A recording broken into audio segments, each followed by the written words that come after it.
नमस्कार, राधिकाज रेसिपीमध्ये तुम्हा सर्वांचं अगदी मनापासून स्वागत आहे। आजच्या व्हिडिओमध्ये आपण वेगळ्या पद्धतीने कांद्याची चटणी बघणार आहोत। तर त्यासाठी काय काय साहित्य लागणार आहे ते आता बघूया।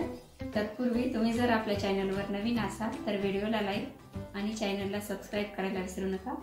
चला तर रेसिपीला सुरुवात करूया।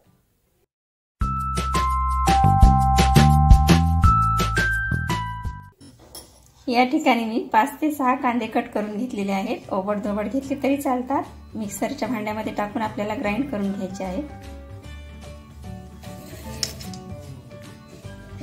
आपल्याला जाडसरच वाटण करून घ्यायचं आहे कांद्याचं। यामध्येच आपल्याला एक चिंच टाकून घ्यायची आहे। अशा प्रकारे आपल्याला जाडसरच वाटण वाटून घ्यायचं आहे। जास्त बारीक नाही करायचं, अशा प्रकारे करून घ्यायचं आहे। आता आपण याला फोडणी टाकून घेऊया। गॅसवरती पॅन ठेवलेला आहे। आता त्यामध्ये आपण 1.5 पळी तेल टाकून घेऊया। तेल तापत आलेलं आहे। आपण मोहरी टाकून घेऊया थोडी। यामध्येच आपल्याला जिरं टाकून घ्यायचं।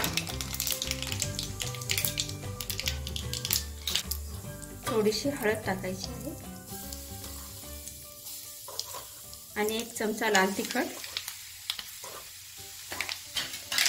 आणि लगेच आपल्याला कांद्याची पेस्ट टाकून घ्यायची आहे।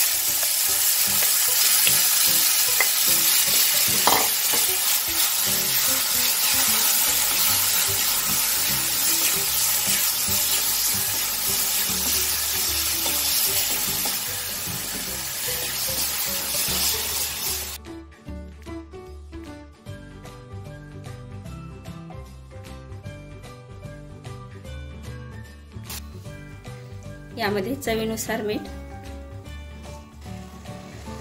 जाडसर शेंगदाण्याचं कूट टाकून घ्यायचं आहे 2 चमचे।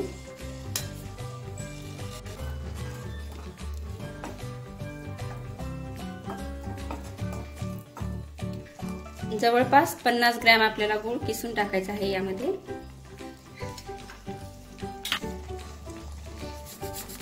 अशा प्रकारे किसून टाका किंवा मग बारीक वाटून टाकला तरी चालेल।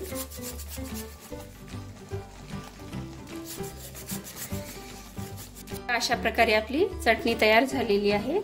एखाद्या वेळेस भाजीचा कंटाळा आला किंवा मग काही चविष्ट असं खावं वाटत असेल तर मग ही चटणी तुम्ही करून बघू शकता। ही चटणी लहान मुलं देखील आवडीने खातात, त्यामुळे ही चटणी एक वेळेस नक्की करून बघा। आपण रेग्युलरची चटणी तर नेहमीच बनवतो, पण अशी चटणी एक वेळेस नक्की ट्राय करून बघा। एकदम छान लागते आणि चविष्ट पण लागते। आपल्याला ही चटणी फक्त 2च मिनिट शिजवून घ्यायची आहे, जास्त शिजवून नाही घ्यायची आहे। अशा प्रकारे आपली चटणी तयार झालेली आहे। आता आपण सर्व करायला घेऊया। ही कांद्याची चटणी एकदम कमी वेळामध्ये आणि घरगुती साहित्यामध्ये होणारी अशी चटणी आहे। जास्त काही वेळ पण लागत नाही, अगदी 5 मिनिटांमध्ये होणारी अशी ही चटणी आहे।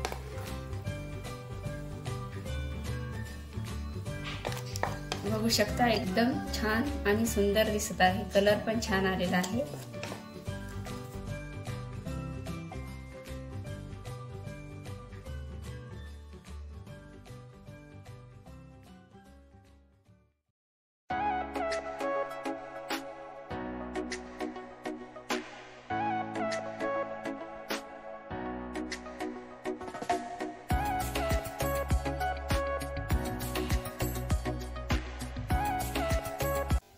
कांद्याच्या चटणीची रेसिपी जर आवडली असेल तर व्हिडिओला लाईक आणि चॅनलला सबस्क्राइब करायला विसरू नका।